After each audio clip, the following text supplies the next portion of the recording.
नेता पार्टी के लिए काम करना है, समाज के लिए काम नहीं करना। आपको जो भी अधिकार मिला है, जो आरक्षण मिला है, जो जमीन मिली है, जो जीवन मिला है, ये समाज की वजह से मिला है, नेताओं की वजह से नहीं मिला है, ना पार्टी की वजह से मिला है। लेकिन हम क्या करते हैं, कोई ताली वाली नहीं बजाते। हम क्या करते हैं, समाज के बारे में कम और पार्टी के बारे में ज्यादा सोचते हैं। अरे जिस समाज ने तुम्हारे लिए इतनी बड़ी तुम्हारी पहचान खड़ी कर दी, शंकर शाह रघुनाथ शाह की हम लोग बात कर रहे हैं। कभी दादा ने भी बहुत अच्छा बोले, शंकर शाह रघुनाथ, कुछ भाइयों ने ऐसे लिख दिया, शंकर शाह रघुनाथ शाह ये राजमोहन थे, शंकर शाह रघुनाथ शाह ये बैगा थे, शंकर शाह रघुनाथ शाह ये प्रधान थे। उनका इतिहास भी बड़ा तोड़ मरोड़ के यहाँ के लोगों ने लिख दिया, और लिखने वाले अपने लोग नहीं हैं, लिखने वाले तो उच्च वर्गीय लोग हैं, जिनका कोई लेना देना शंकर शाह रघुनाथ शाह से नहीं था। शंकर शाह रघुनाथ शाह ऐसा नाम है जो केवल गोंड, प्रधान, बैगा इनके लिए नहीं, पूरे देश के आदिवासियों के लिए और देश के लिए आदर्श वाला नाम है। शंकर शाह रघुनाथ शाह जिसकी आप बात कर रहे हो, शंकर शाह की मां बैगा थी, रघुनाथ शाह की मां पत्नी प्रधान थी। वो स्वयं गोंड जनजाति के थे और उन्होंने अपने जीते जी कभी अपने आप को कोई राजा नहीं बोला। शंकर शाह रघुनाथ शाह के दो जगह सही है जहां पे उन्होंने शंकर शाह रघुनाथ शाह लिखा है, राजा शंकर शाह रघुनाथ शाह नहीं लिखा है, क्योंकि वो आदिवासियों पे राज नहीं करना चाहते थे, आदिवासियों के साथ राज करना चाहते थे। आदिवासियों पे राज करना और आदिवासियों के साथ राज करना, इस पर जमीन आसमान का फर्क है। हम पर राज करने के लिए अभी है, यहाँ के मनुवादी लोग तुम पे राज कर रहे हैं, तुम्हारे दिमाग पे राज कर रहे हैं, तुम्हारे बच्चों के दिमाग पे राज कर रहे हैं। शंकर शाह रघुनाथ शाह आदिवासियों पे राज नहीं करना चाह रहे थे, आदिवासियों के साथ इस देश पे राज करने की बात कर रहे थे। हम शंकर शाह रघुनाथ शाह के बारे में उनका पुतला लगा दिए, उनको मानते हैं, बस इतना ही है। मैं आपसे पूछता हूं, इनके वंश के लोग जिंदा है क्या? इसके बारे में कुछ मालूमात है? अरे ये लोग तुम्हारे समाज के लिए तोप पे चढ़ गए हैं, इनके वंश के बारे में नहीं मालूम तुमको? शंकर शाह रघुनाथ शाह को फांसी हुई, उनको तोप से बांध के लड़ाया, मारा गया, लेकिन उनकी दो पत्नी थी। वो पत्नी कहां है, किधर गए? ये कैसा समाज है यार? उसका नाम तो ले रहा लेकिन उसके परिवार को भूल गया। आपको मालूम है उसकी पत्नी के साथ क्या हुआ? उनकी पत्नी को जलाया गया, जिंदा जलाया गया, उनके वंश को ही खत्म कर दिया गया। अरे किसी को फांसी की सजा होती है, उनको फांसी की सजा थी। शंकर शाह रघुनाथ शाह को फांसी की सजा थी तो फांसी लगाना था उनको, तोप से बांध के क्यों उड़ाए? इसलिए उड़ाए क्योंकि यहाँ के कुछ ब्राह्मणवादी लोग चाहते थे कि इनको मनुस्मृति के हिसाब से सजा मिले। मनुस्मृति में लिखा है कि जिन जिन लोगों ने ब्राह्मण धर्म का विरोध किया है, उनके बॉडी को जमीन पे गाड़ने का भी अधिकार नहीं होना चाहिए। वो समाज डर जाना चाहिए। ऐसी क्या बात थी कि यहाँ के मनुवादियों ने उनके लिए ये सजा तय करी? अंग्रेजों के साथ तुम्हारे राजा भी मिले हुए थे, कुछ आदिवासी जमींदार भी मिले हुए थे और यहाँ के ब्राह्मणवादी लोग भी मिले हुए थे। मैं 3 बातें बताता हूं आपको।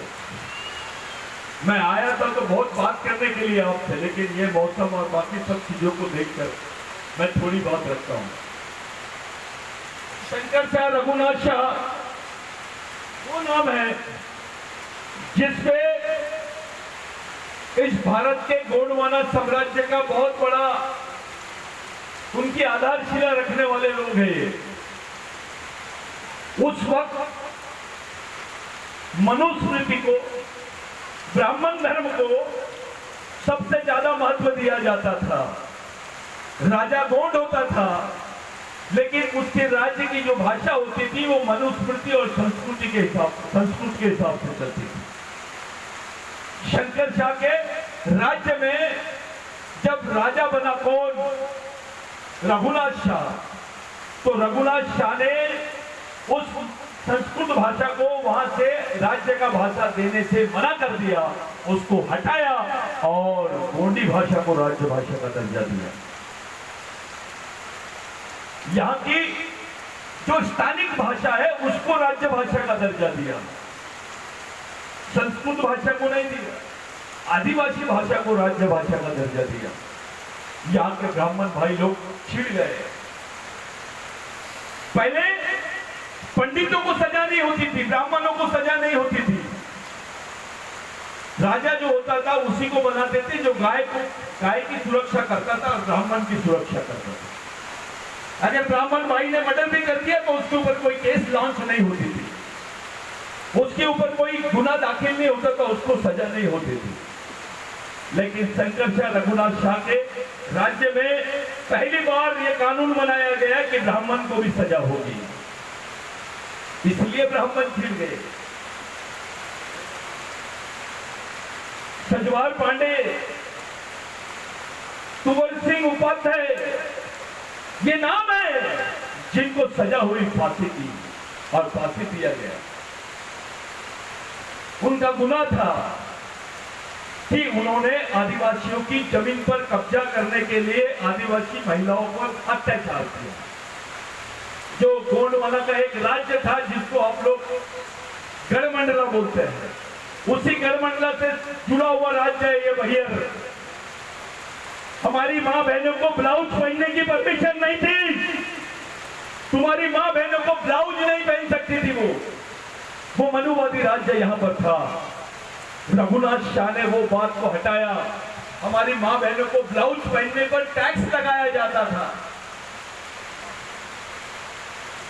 ये मैं नहीं बोल रहा हूं, इतिहास बोल रहा है। जो गांडू लोग हैं वो इस समाज के इतिहास को छुपाते हैं।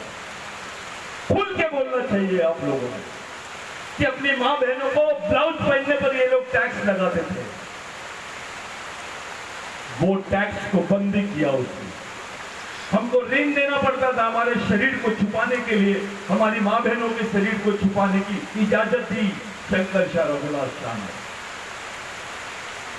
शंकर शाह रघुनाथ शाह ने गरीब परिवार की लड़की, रघुनाथ शाह ने गरीब परिवार की प्रधान लड़की को लाया, उसको अपनी रानी बनाया। इसलिए बनाया क्योंकि उनका कहना था कि मेरे वंश के लोग हैं। जाति बहुत छोटी चीज है, तुम कौन से वंश के हो ये बड़ी चीज है। चाहे गोंड हो, प्रधान हो, कोलकू हो, बैगा हो, भील हो, नगारजी हो, ये एक ही वंश के लोग हैं। ऐसी मान्यता इनके कविताओं में है। एक ही वंश के हम लोग हैं, ये मान्यता, और उन्होंने लिखा है। ये कविता लिखा करते थे। इनकी कविताओं को जलाया गया। जब इनको मारा गया, इनकी पत्नी को जब जलाने की बात आई, इनकी पत्नी को सती किया गया कि आदमी मर जाए तो औरत को जिंदा रहने का अधिकार नहीं है। अगर इनकी पत्नी जिंदा होती तो आपको मालूम होता कि उसकी पत्नी और उसके वंश के लोग कहां पर हैं। ये कैसा समाज है जिसको अपने राजा के बारे में मालूम है लेकिन उसके परिवार के बारे में कुछ भी नहीं है। इतना बेईमान समाज, कैसा समाज है ये? अरे जब उसको तोप से बांध के उड़ाए ना तो उसके छितरे छितरे छितरे छितरे ऐसे उड़ गए थे। उसके बाद में उनके छितरों को, शरीर के छितरों को इकट्ठा किए, कढ़ाई में डाले और कढ़ाई में तले। उनके जो शरीर के छितरे थे उसको कढ़ाई में छड़े करे तल दिए और उसको पूरा पाउडर बना दिए, जला दिए और खा दिए ताकि उनकी मजार ना बन सके, उनके अवशेष न रहे, उनके अवशेष नहीं मिलना चाहिए, उनकी कोई मजार कब्र नहीं बनना चाहिए, लोगों ने उनकी मजार पे नहीं आना चाहिए। शंकर शाह रघुनाथ शाह ने टैक्स माफ किया था आपको। 1,14,000 हेक्टेयर जमीन बालाघाट जिला में तुमको जो मिली है वो रघुनाथ शाह, शंकर शाह की देन है। जाओ, मैं बोल रहा हूं 1860 के पहले के दस्तावेज निकाल लो। अब 77 में 1877 में जो सीपीएन बना, टेनेंसी एक्ट बना, उसमें तुमको जमीन मिली। तुमको किसी भगवान ने जमीन नहीं दिया, किसी नेता ने जमीन नहीं दिया, जमीन देने वाले ये लोग हैं। अगर जमीन तुम्हारे पास नहीं होती तो तुम्हारे बदन पे कपड़े नहीं होते, तुम्हारे पेट में रोटी नहीं होती। ये तो भगवान से भी बड़े हैं। लेकिन अपना समाज कितना ईमानदार है कि केवल उनको मरने के दिन उनकी पूजा करता है। वो शहीद हुए उसी दिन पूजा करता है, साले बाजा बजाते हैं, नाचते हुए जाते हैं। तुम्हारे राजा को उड़ा दिए और तुम नाच रहे हो, वारे समाज। अबे आज के दिन उसको उड़ाए थे। इस देश में सबको फांसी होती है और फांसी दी जाती है, लेकिन आदिवासियों को फांसी की सजा होती है और तोप से उड़ाया जाता है। कोई नहीं सोचता इसके बारे में। वो चाहते क्या थे? अपने समाज की भलाई। आपको जितनी जमीन जोतना है जोत लो, उतनी जमीन तुम्हारे हिस्से में आएगी। ये कानून लाने वाला रघुनाथ शाह था। शंकर शाह से ज्यादा विद्रोही रघुनाथ शाह था और रघुनाथ शाह की वजह से ये सजा लाई गई कि इसने ब्राह्मण को सजा दिया है, इसको तोप से बांध के उड़ा दो। अब तो उल्टा हो गया है, आदिवासी का समाज और नेतृत्व ब्राह्मण करता है। ओबीसी भी नहीं आता, वहां लोधी नहीं आता, दलित नहीं आता, पवार नहीं आता। आदिवासी है, अगरबत्ती लगाता है, साफ जिधर चलना है उधर चलो, और अपने नेता पांव धोते हैं। अरे जो ब्राह्मणों का पैर धोता है वो आदिवासियों की पूजा कैसे करेगा यार? कोई भी पार्टी का नेता रहे वो आदिवासियों का आज समाज के साथ ईमानदार नहीं है। वो एक समय आ गया है, आज तुम्हारे जंगल के अधिकार खत्म कर दिए इन लोगों ने, तुम्हारे पेशा के अधिकार खत्म कर दिए। तुम्हारे क्षेत्रों में पुलिस स्टेशन नहीं रहेंगे, अब मिलिट्री के कैंप रहेंगे। कानून बना दिए जिसको फॉरेस्ट कंजर्वेशन एक्ट 23 का जो 2023 का जो फॉरेस्ट कंजर्वेशन एक्ट है, उसमें प्रावधान किया गया कि आदिवासियों की क्षेत्रों में जो उनके वन अधिकार की जमीनें हैं, वो जमीन ये लोग प्राइवेट सेक्टर को देंगे लीज पर, 60 साल की लीज पे देंगे। और अब तुम्हारे क्षेत्र में पुलिस स्टेशन नहीं रहेगा, मिलिट्री रहेगी। मिलिट्री का काम है गोली से मारना, बस। कल तुम आंदोलन करेंगे तो ये लोग तुमको गोलियों से मारेंगे।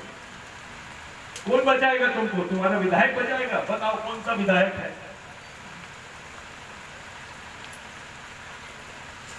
बताओ कौन सा नेता तुमको बचा सकता है? ये लड़ाई अब सामाजिक लड़ाई है। ये नेतागिरी, आरटीगिरी, पार्टीगिरी, गांडगिरी छोड़ो। समाज के बारे में सोचो, इसको जिंदा कैसे रखोगे तुम, इसको बचाओगे कैसे? ये समाज तुम्हारा है, तुमको बचाना पड़ेगा। हर एक, यहां मेरी मां बहनें बैठी है, आपको अपने बाल बच्चों को अगर जिंदा देखना है तो जेल में जाने की तैयारी करनी पड़ेगी। भगवान के सामने अगरबत्ती से कुछ नहीं होने वाला।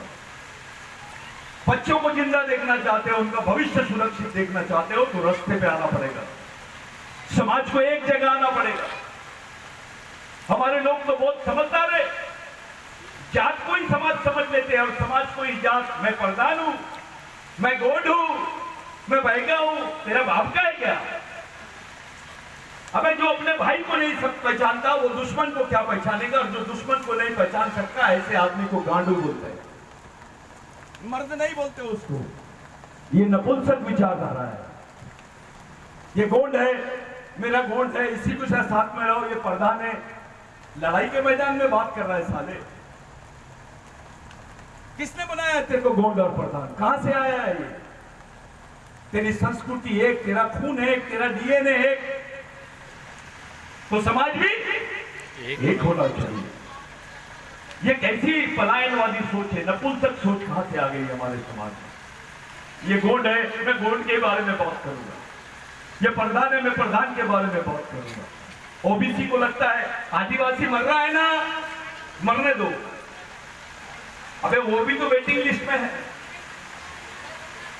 वो प्रतीक्षा सूची में है। ये आपको समझना पड़ेगा। कल मैंने एक संगठन का नाम सुना दादा, राजगोंड क्षत्रिय समाज संगठन। क्या है? तो राजगोंड है और क्षत्रिय है, साले पूरे गद्दार है। ये समाज के साथ धोखा करने वाले लोग हैं, इन्होंने ही समाज को लूटा है।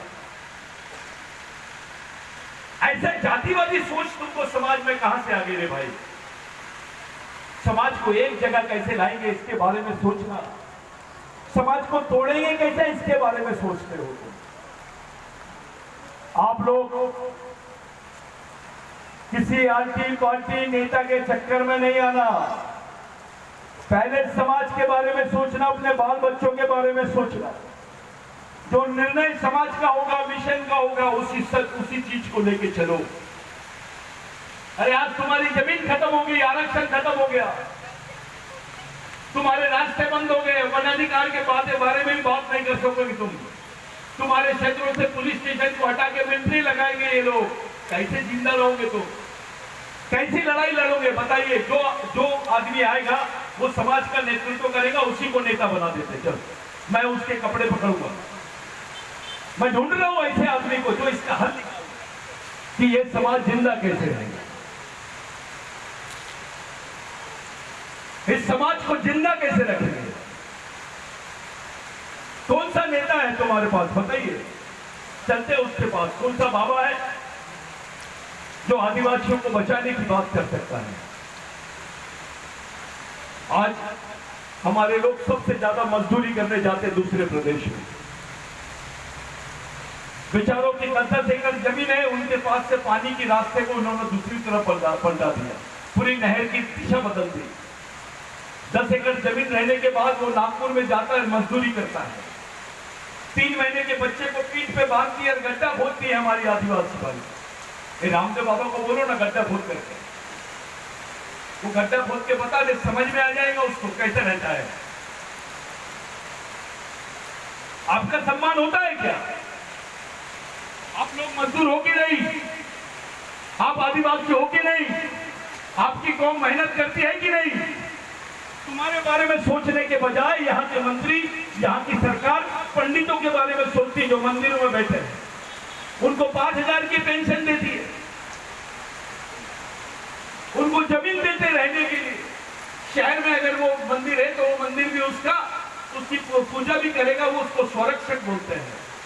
और मजदूरों की क्या स्थिति है? देना कोई नेता घोषित करे कि 5,000 रुपए आदिवासी मजदूरों को देता होगा। पंडितों के बारे में तुमको विचार करने की सोच है। जो सब कुछ है, भगवान पतले दिखते हैं, पंडित मोटा दिखता है। गेहूं चढ़ाते हैं आप, मलाई चढ़ाते हैं आप, खोआ चढ़ाते हैं आप, घी चढ़ाते हैं आप, क्या भगवान खाता क्या? कौन खाता है? तो हनुमान जी थोड़ा कम लाल दिखता है, लेकिन पंडित जी ज्यादा लाल दिखते हैं। और हमारे पढ़े लिखे लोग उनके पैर पड़ते हैं और मेहनत करने वाले को बोलते हैं दारू मत पीना, चल जाओ। ऐसे समाज के लोग हैं हमारे बीच। ये समाज के गद्दार लोग हैं, इनको समाज नहीं समझता है। ये समाज का सम्मान नहीं कर सकते, मजदूरों का सम्मान नहीं कर सकते। और हमारे नेता चुपचाप रहते हैं। हमारे आदमी के ऊपर सरेआम पेशाब किया जाता है प्रदेश में, आदिवासी के ऊपर पेशाब करते हैं। हमारा कोई नेता खुलेआम स्टेटमेंट नहीं देता है। गांडू बन गए हैं क्या? अबे आज तुम्हारे भाई पे मुते, कल तुम्हारी बहन पे मुतेंगे, तब क्या करेंगे तुम? क्या करोगे? कब करोगे? तुम्हारी मां बहनों को नंगा करके घुमा रहे हैं अभी, पूरे देश ने देखा है वीडियो। तुम्हारे किसी नेता ने पार्लियामेंट में बात नहीं की, किसी आदिवासी नेता का स्पीच नहीं आया, किसी आदिवासी नेता ने खुल के नहीं बोला। पार्टी के चक्कर में दब गए। तो पार्टी बड़ा कि समाज? इसका मतलब तेरे में जो खून है वो गद्दारी वाला खून है, समाज वाला खून नहीं है। तू शंकर शाह रघुनाथ शाह के पैर को भी हाथ नहीं लगा सकते तुम। ये तो कौम के लिए मिट गए, हंसते हंसते मिटे। तुम्हारे बच्चे को बोलो ना मेरे लिए फांसी की सजा ले लेकर। किसके लिए इन्होंने अपने आप को उड़ा दिया, अपने आप को मिटा दिया? समाज के लिए। कौन से भगवान ने किया तुम्हारे लिए ये सब काम? तुमको जमीन दिलाया, तुम्हारे को जमीन में रहने लायक बनाया। चलो बताओ, शंकर शाह रघुनाथ शाह ने दिया, उसके बाद भगवान का नाम लो। कौन से भगवान ने दिया जमीन? खड़े हो जाओ। कौन से महाराज ने दिया? कौन सी पार्टी ने दी?